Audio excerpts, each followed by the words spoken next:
Good evening भाई सभी बच्चों को। गुड इवनिंग सभी बच्चों, गुड इवनिंग। मैं आपका साइंस टीचर अंशुमन राजपूत। तो मैं आपको आज पढ़ाने वाला हूँ chemical reactions and equations. Class 10th का चैप्टर है, चैप्टर नंबर 1 है केमिस्ट्री का। तो यहाँ पे हम ध्यान देंगे, इस चैप्टर में केमिकल रिएक्शंस और इक्वेशंस के बारे में हमें बताया गया है। तो यहाँ पे हम ध्यान देंगे, देखिए जो केमिकल रिएक्शंस होती हैं वो कौन सी रिएक्शंस होती है और केमिकल रिएक्शंस का मतलब क्या होता है वो हम पहले पेज में पढ़ेंगे। ये एनसीईआरटी है और अब जितना एनसीईआरटी को रीड करेंगे उतना आपके लिए अच्छा रहेगा। तो केमिकल रिएक्शन एक वो रिएक्शंस होती हैं जिसमें आपको केमिकल चेंज देखने को मिले। Whenever a chemical change occurs, कोई भी अगर एक केमिकल चेंज अकर होता है तो हम उसे केमिकल रिएक्शन भी कह सकते हैं। हम किसी भी रिएक्शन में अगर केमिकल चेंज होता है तो उसे हम केमिकल रिएक्शन कहते हैं। ठीक है, अब आगे चलते हैं हम। यहाँ पे हम देख सकते हैं एक ये मैग्नीशियम रिबन है जो बर्न होता है किसके, एयर के प्रेजेंस में। ठीक है, तो ये जलता है तो मैग्नीशियम ऑक्साइड बन जाता है नीचे। यहाँ पे आगे चलते हैं। केमिकल जो रिएक्शंस है इनके ये होते हैं change in state, change in colour, evolution of gas, evolution of gas और चेंज इन टेम्परेचर। इन चारों में से आपको कोई भी चीज रिएक्शन में दिखने को मिलती है तो आप उसको टर्म कर सकते हैं as chemical equation, as chemical reaction. ठीक है, केमिकल इक्वेशन क्या होती है, कैसी एक केमिकल इक्वेशन वो एक ऐसी रिप्रेजेंटेशन होती है जिसमें आप किसी भी मेटल, नॉन मेटल या किसी भी सब्सटेंस को जो रिएक्शन में इन्वॉल्व है उसको आप शो कर सकते हैं। ठीक है, कैसे, एक ऐसी रिप्रेजेंटेशन है, रिप्रेजेंट कर सकते हैं। जैसे मैग्नीशियम और ऑक्सीजन मैग्नीशियम ऑक्साइड बनाते हैं तो ठीक है, मैग्नीशियम Mg और oxygen plus O, Mg plus O is equal to magnesium oxide. तो इसको हम देखते हैं अभी बोर्ड पे, देखेंगे हम। जो मैग्नीशियम हमसे पूछा है बेटा, तो मैग्नीशियम देखेंगे हम। तो मैग्नीशियम का Mg आ गया, यहाँ पे आ गया सॉलिड। तो मैग्नीशियम की जो रिबन था वो किसको, ऑक्सीजन के प्रेजेंस में बर्न किया था, O2। ऑक्सीजन जो है गैस है, O2 के उसमें बर्न किया। तो ये होता है हर एक उसमें जो होता है इनको रिएक्टेंट कहते हैं। लेफ्ट साइड में जो होता है, जो रिएक्ट होता है, ये रिएक्टेंट रिएक्ट हो रहे हैं तो इनको कहेंगे हम रिएक्टेंट। क्या कहेंगे इनको, रिएक्टेंट। ठीक है बेटा, इनको हम रिएक्टेंट कहते हैं। तो इसको हम कहते हैं प्रोडक्ट, जो यहाँ पे फॉर्म होगा प्रोडक्ट, जो इनको रिएक्ट होके जो सब्सटेंस बनता है उसको हम कहते हैं प्रोडक्ट। तो प्रोडक्ट हो जाएगा जब Mg और O मिलेगा तो MgO बन जाएगा, मतलब Mg और O इसका ऑक्सीडेशन हो जाएगा। ऑक्सीडेशन मतलब जब ऑक्सीजन होती है तो ऑक्सीडेशन हो जाता है, तो ये बन जाएगा यहाँ पे मिला के MgO, magnesium oxide. White powder बन जाता है। चाइना डिश जो होती है आपकी, जैसे आपका ये स्टैंड है, एक स्टैंड है आपका, इसमें यहाँ से पकड़ा रखा है, ये यहाँ पे बर्नर है, ये यहाँ से आग निकल रही है और ऊपर एक चाइना डिश है। एक मिनट, सॉरी, हाँ ये बर्नर है, यहाँ पे मैग्नीशियम रिबन है, ये जल रहा है, इसके नीचे चूरा निकलेगा। यहाँ पे एक में वो है चाइना डिश, उसके अंदर चूरा ऐसे इकट्ठा हो जाएगा व्हाइट कलर का। ये पूरा MgO है, मैग्नीशियम ऑक्साइड। ठीक है, तो आपको प्रोसेस समझ में आ गई है। तो अगले पॉइंट पे चलते हैं। तो हमने इस रिएक्शन के बारे में आपने बोर्ड पे देखा, तो चलिए आगे चलते हैं। Writing a chemical equation MgO, O2 और MgO, जैसे हमने अभी देखा बैलेंस्ड केमिकल इक्वेशन होती है जब आप एटम्स जो होते हैं, दोनों साइड के एटम्स होते हैं, जैसे जिंक Zn एक सब्सटेंस है, ये कंजर्वेशन, ये बैलेंस्ड केमिकल इक्वेशन बेस्ड होती है law of conservation of mass. आपने क्लास 9th में पढ़ा होगा। Law of conservation of mass में आपको रिकॉल कर देता हूँ। Law of conservation of mass एक वो होता है जो एक वो लॉ होता है, law of conservation of mass में होता है, लॉ के अंदर ये सेट किया जाता है कि जो मास है, मास can nether be created and nor destroyed. देखो मास, ये रहा जो स्टडी इन क्लास 9th पे आपने पढ़ा होगा। मास जो है ना ही इधर क्रिएट हो सकता है ना ही डिस्ट्रॉय हो सकता है केमिकल रिएक्शन में। तो total mass of the elements present in the products of the chemical reaction would be equal to the total mass elements present in the, जो रिएक्टेंट में प्रेजेंट होंगे उसके इक्वल टू में ही एलिमेंट जो होंगे वो प्रोडक्ट में प्रेजेंट होंगे। प्रोडक्ट में अगर जिंक 1 है तो यहाँ पे भी जिंक 1 ही आएगा। अगर H2 है तो यहाँ पे भी H2 आएगा, और SO4 है तो यहाँ पे भी SO4 आएगा। चलते हैं अगले टॉपिक पे।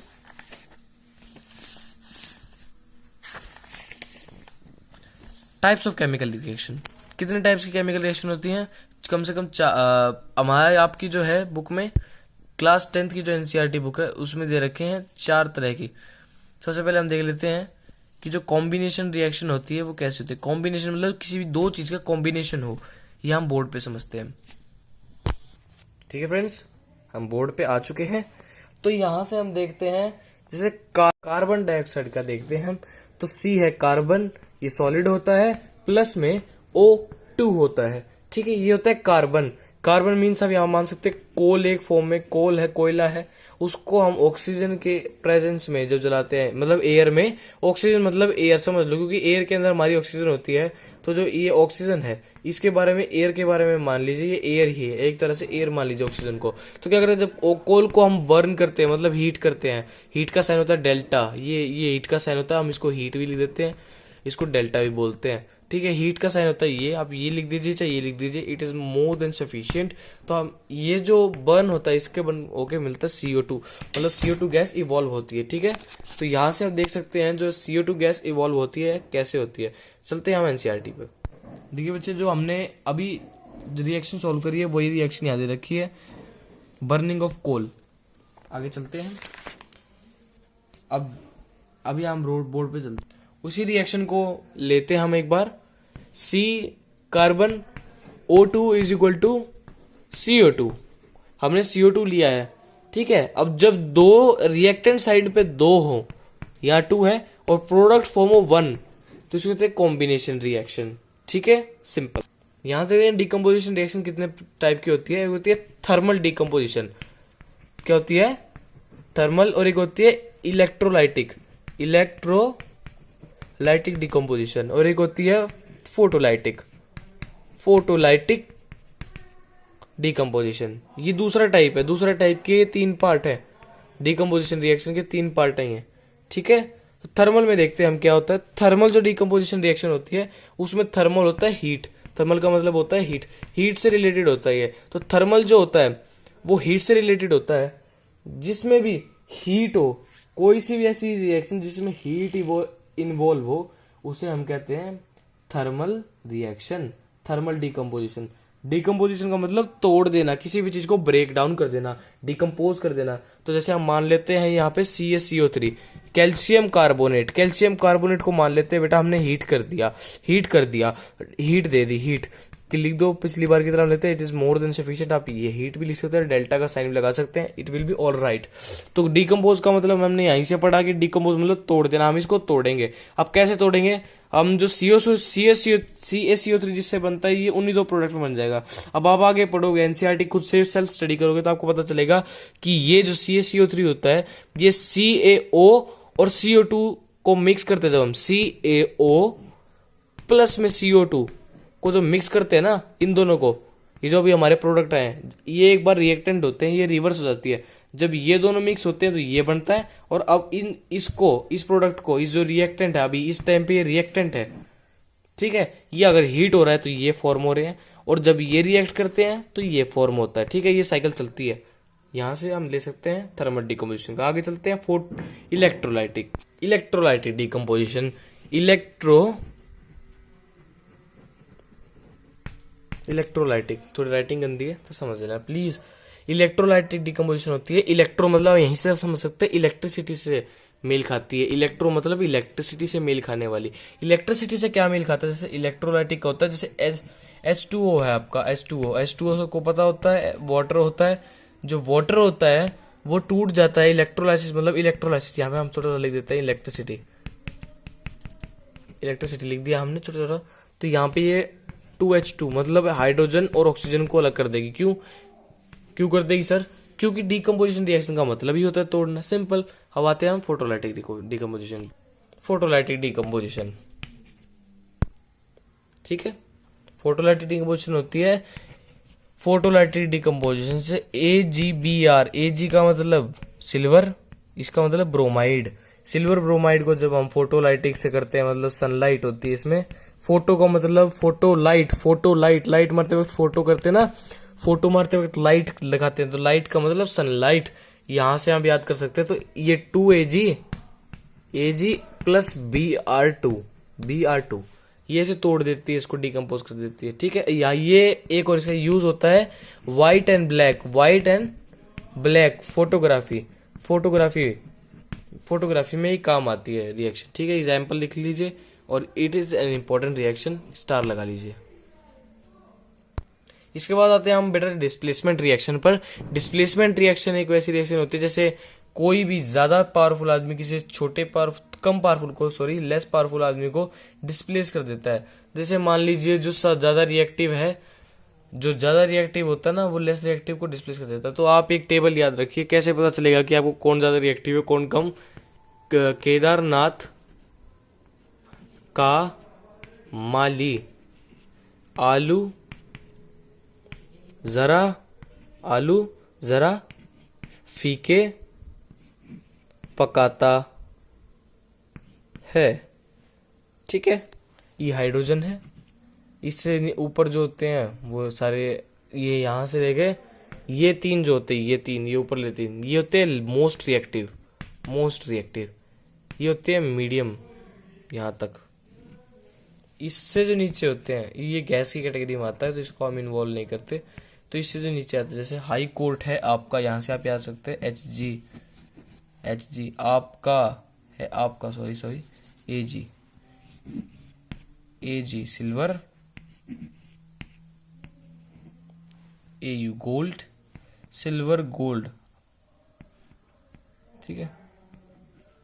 एक P आ जाता है इधर, ठीक है। यहां से याद रखिए ये एक टेबल है, आप देख सकते हैं। केदारनाथ का माली आलू जरा फीका पकाता है, हाई कोर्ट है आपका। हाई के बाद कोर्ट के लिए CU लिखना भूल गया मैं, सॉरी। यहाँ पे आप कंफ्यूज मत होइएगा, क्योंकि CU कभी ऊपर भी आ जाता है हाइड्रोजन से और कभी ये नीचे भी आ जाता है हाइड्रोजन से, तो एक्सेप्शनल केस है।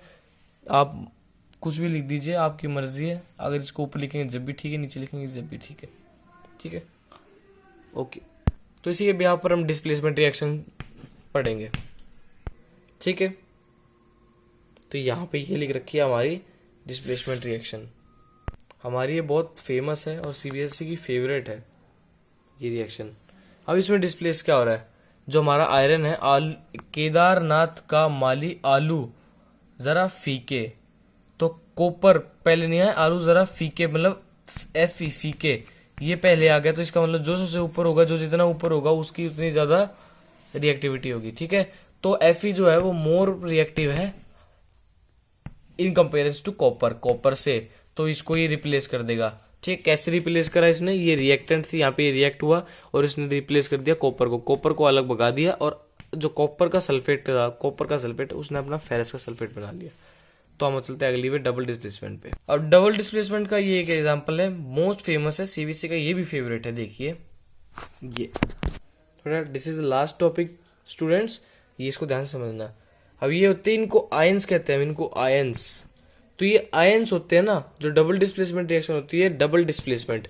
एक सिंगल डिस्प्लेसमेंट में क्या होता था, ये इसको चेंज कर देता था, वो उसको चेंज कर देता था। क्यों? क्योंकि जो रिएक्टिव होगा वो लेस रिएक्टिव को चेंज कर देगा, डिस्प्लेस कर देगा। अब यहाँ पे क्या होता है, दोनों आयंस है, इधर भी आयन इधर भी आयन, तो जोन सा ज्यादा रिएक्टिव होगा वो उसको डिस्प्लेस कैसे करेगा, क्योंकि दोनों के साथ आयंस है। तो यहाँ पे समस्या ये पड़ती है। तो डबल डिस्प्लेसमेंट होता है, ये दोनों सेम होते हैं, कोई भी ज्यादा रिएक्टिव नहीं होता, कोई भी लेस रिएक्टिव नहीं होता। तो जो ये होता है, ये एक्सचेंज ऑफ आयंस, तो ये क्या करते हैं, दोस्ती यारी कर लेते हैं अपने साथ, क्योंकि इनमें से कोई भी ज्यादा रिएक्टिव नहीं होता, तो ये अपनी दोस्ती कर लेते हैं, फ्रेंडशिप कर लेते हैं।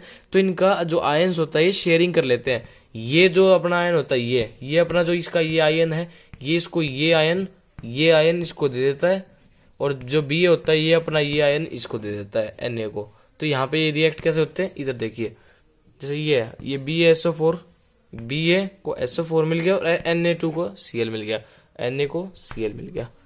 तो बेटा आपका यहाँ पे चैप्टर खत्म होता है। तो please do subscribe to my channel, and this is your teacher, science teacher Anshuman Rajput, I am giving last to you, and stay tuned with me. Thank you. Jai Shri Ram. Har Har Mahadev.